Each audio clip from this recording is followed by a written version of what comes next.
Welcome back to the Life and Business Podcast. I'm your host, Sue Bravo. I am a life coach. I'm a mom to four, and my expertise and my passion is really helping people to live life well by doing business better, by doing business differently, kind of counterculturally and simply. And all of that is just really fancy for like, how can you build a business that works around your life? And I feel like today is a perfect podcast because right now, I'm feeling like super frustrated, really irritated. I feel better now that I'm here because I'm so glad I decided to record this podcast because I had scheduled to record a podcast today. And before coming to just like sit down and record this podcast, I was just like really frustrated, really irritated, like just really like pissed off, basically, right? And I was like, I'm not even going to record this podcast. Like, I can't be showing up on my podcast frustrated and irritated and all this stuff. Like, that's just not professional. But then I was kind of like, you know what? This is probably like the perfect time to actually come on because I feel like the way I process my emotions might be helpful to somebody. Okay. And I'm always just thinking about like the one person that might need to hear this message of like having these big, strong emotions, even if it's not like frustration. Maybe you're like super sad or like hurt or heartbroken, whatever that big negative emotion is.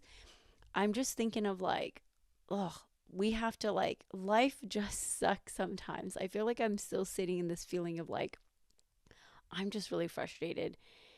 And just like a lot of things I feel like today have accumulated to where I'm just like, oh, I didn't like that. I didn't like this and I didn't like that. And I don't know why this is happening. I'm just really frustrated. But anyway, so I was like sitting there and I was like, I have to show up. Despite our emotions, like, and it's funny because this is something I teach my clients is like, you have a simple plan and you just follow it in spite of your emotions.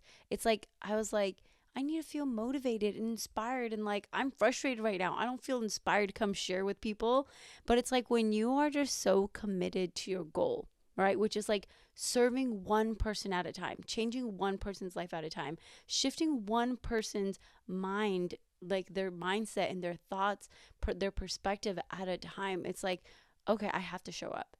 Even when I'm frustrated, even when I'm irritated, even when things did not go the way I wanted them to go all day, all week, all month, whatever it is, no matter what big, strong feelings you're feeling to where you're like, I don't even want to show up in my business today. I don't want to post that thing on, social media or do my live or talk to my clients. It's like, no, you just have to show up and you just have to do it because it's not about you in this moment. It's not about your feelings in this moment. It's about who are you called to make an impact on and what message are you going to be able to put out there because of your own convictions of like, I need to show up for these people, right? And I feel like that's why I'm here.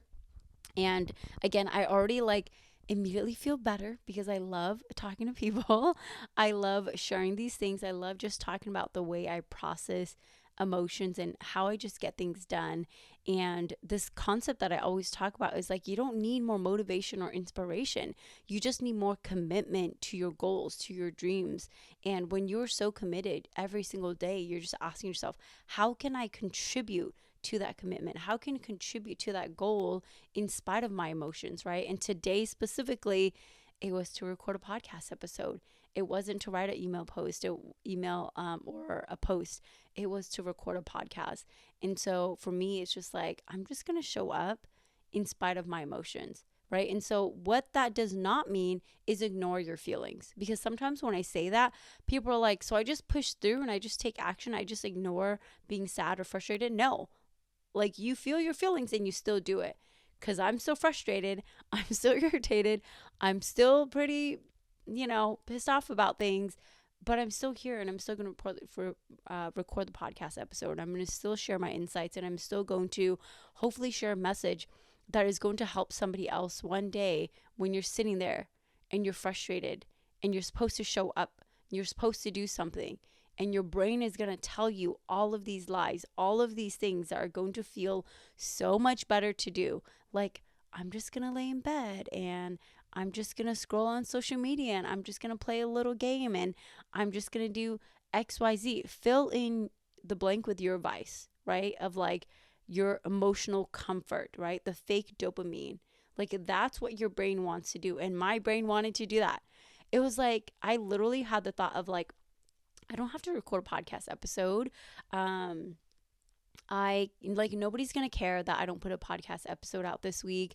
Like, nobody's gonna see, like, nobody's gonna notice. All this stuff is so funny. Like, I'm laughing because it's so silly, like the things that our brain can just come up with of like, trying to convince you not to do the thing. Because sometimes our brain thinks that doing the thing is going to be worse than what is currently happening. I'm feeling frustrated, so I need to do XYZ instead to feel better. I don't need to do what I'm supposed to do, which is like record the podcast, write the email, reach out to the client, because all of that doesn't sound good. Like, it doesn't sound comforting. And again, like, our brain wants to avoid pain, seek pleasure, and do that as conveniently as possible. And guess what, guys? Recording this podcast is not convenient, right? Setting up stuff is not convenient. And sometimes people would even say it's not even very like pleasurable, but I love it. Like, that's why I'm like laughing now, even in my frustration, because I'm like, I'm so glad I did it. I'm so glad that I decided to just talk it out, because I feel 100 times better. I feel way less frustrated, way less, just like upset and mad. And I even feel like conviction of feeling that heightened emotion, like a frustration. Like, I did not need to get that frustrated about what happened.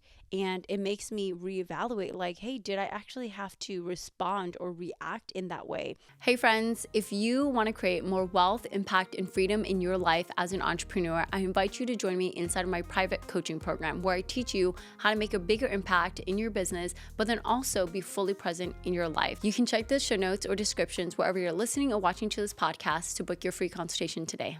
I felt like I did not respond to the thing that happened. I felt like I reacted to it. And that's why my frustration senses and feelings were so heightened before this, because I was like reacting versus responding. And so when you're also talking and processing out your emotions, it really, really helps for you to actually feel your feelings, process it, and let it move through your body.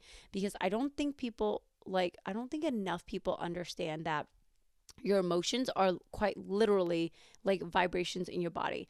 And that might even be like to what I would call woo-woo for some people, but like, that's just science. Like, your emotions are just literally vibrations, physical things inside of your body. And so if you're not feeling it, and I am not an emotional person, like my entire life I grew up. And I think that's why, like, I just had a moment where I just like exploded, and my life was like, this is ridiculous, because I would just like, at 3 years old, super random off topic story, but this is something a revelation that came up in one of my therapy sessions a couple years ago. But when I was like, I don't know, not 3 years old, like maybe 5 or 6, I remember we were outside playing. We lived where we had like a little stream, a little river at the back of our house.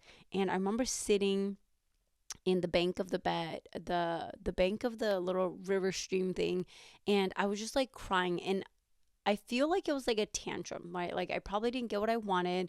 It was a tantrum. I just remember my brother, who's only like a year and a half, 2 years older than me, and our neighborhood friends. My brother said, the words that he said was, let's just leave. Like, she does this all the time. And then they just walked away. And then I just remember sitting there, and the thought, right, that has, interestingly enough, I said it earlier too, I didn't even realize that, the thought that I had told myself in that moment, because I literally remember I just sat there. Literally, they walked away. I stopped crying. I thought this thought of, oh, nobody cares anyway. So I got up and I started going playing. And that was, I feel like, the moment, the beginning of just like shoving down all of my feelings and my emotions. Like, nobody cares anyway, right? And it's so funny because I didn't want to do the podcast. I was like, I don't care if I have to do the podcast. Like, nobody's going to care anyway. No one's going to know that I missed a podcast. No one's going to know that I didn't record today. Like, no one's going to know that I didn't do the thing that I said I was going to do today. And what's also interesting about that is like with entrepreneurship and honestly with anything with a life, our schedule, like honoring ourselves, like that's a huge component of my coaching is like honoring yourself and honoring what you say you're going to do. It's so easy to do things when our friends are going to do it too, where we're like, hey, we're all going to meet at this restaurant at 6 o'clock. It's so easy to just show up because we're like, well, I already told my friends I was going. But if we tell ourselves we're going to show up at 6 o'clock to go to the gym, how often do we not honor ourselves to do that, right? And maybe I'm alone, but I think about, I forget where I was going with this. Being like your own boss, doing the thing that you said you're going to do in entrepreneurship. You have to be your own boss. You have to tell yourself what to do. And then you have to do the thing that you tell yourself you're going to do, right? There's nobody else. Like that's a gift and a curse of entrepreneurship is like nobody else is going to tell you to do the thing. Nobody else is going to tell you not to do the thing. Nobody is going to be there saying, well, you didn't do the thing. So our quarterly check-in is coming up and let's review your performance. Like you have to do all of that.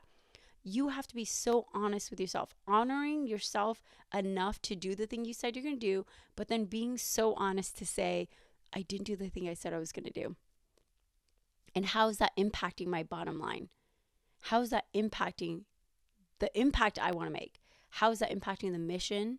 How is that impacting literally everybody out there waiting for me right now to show up to change their life with one podcast? Right? As silly as that sounds, it's like, that's the truth. I would even say like that is a matter of fact that there's somebody out there waiting for you right now to show up with a product, their service, whatever it is that you're offering. Somebody is waiting for you right now. Because if you really believe that what you have to offer is a solution to a problem that somebody is looking for, then you have like just this obligation, this moral obligation to show up and tell the world about the thing. And I feel like today's message is like both the honoring yourself and doing the thing, even when you don't want to, because that's literally your role and your job as an entrepreneur. But then also being willing to do the thing and take the action in spite of big, crazy emotions that can cause you to spiral down and stay stuck in inaction. And I think that's probably one of the biggest, like, at least for me in my experience, like one of the biggest benefits, one of the biggest benefits of life coaching that I have personally experienced and I have personally seen in my own clients is the consistent accountability and the consistent check-in on our brains every single week, every single day, because we are learning, like as we learn new skills and as we learn new, just like what I call like thought management, like you're literally just managing your mind all day, every single day. And so when I was feeling frustrated, when I was feeling irritated, when I was heightened emotion, I was reacting. I was not managing my mind. I have been very, very good with managing my mind and staying calm and like just being that calm, peaceful presence. But like the past few years, because of just like a lot of traumatic things that have happened, now I am in like fight or flight mode and I get triggered really easily to like frustration. And that is like the biggest thing that I'm currently working on right now is like being able to manage my mind when things trigger the frustration piece, because it's not that I'm really frustrated about that thing. Another tangent for you guys. I'm not really frustrated about that thing that happened. It's like there's a fear that I'm not safe because that thing is happening right now. And so that is like just deep work that like I get the privilege of not just doing with myself and then with my coach, but also with my clients, like just being able to walk them through, coming in and being overwhelmed and stressed out and full of anxiety of like their business is going to come crashing down and they can never take a break. Like so many clients come in with that mindset of like, I can never take a break because if I take a sick day, if I take a vacation, everything's going to come crashing down. My clients are going to be mad. My clients are going to hate me. But it's like, what if there's a way to build a better business so that it works around the life that you want to live? Because what's the point of making money in a business? What's the point of going to a job, a career, and making this money if you can't even live the life that you want to live well? And so with that, I'm going to end the episode here. Thank you guys so much for sitting here with me as I self-coach, that's what I would call it, and kind of just process my emotions. And again, I'm so proud of myself for honoring what I said I was going to do. And I feel so good right now. I might even record another episode. So if you guys see me in the same outfit for another episode, just know I actually did do it. And I felt so good that I decided to record a second episode. And with that, I will see you guys on the next episode. Don't forget to like and subscribe and do all the things on podcasts and or on YouTube if you're watching or listening. And please leave a review and share with your friends so that we can continue to grow this impact and be on this mission together to helping more entrepreneurs live life well by doing business better.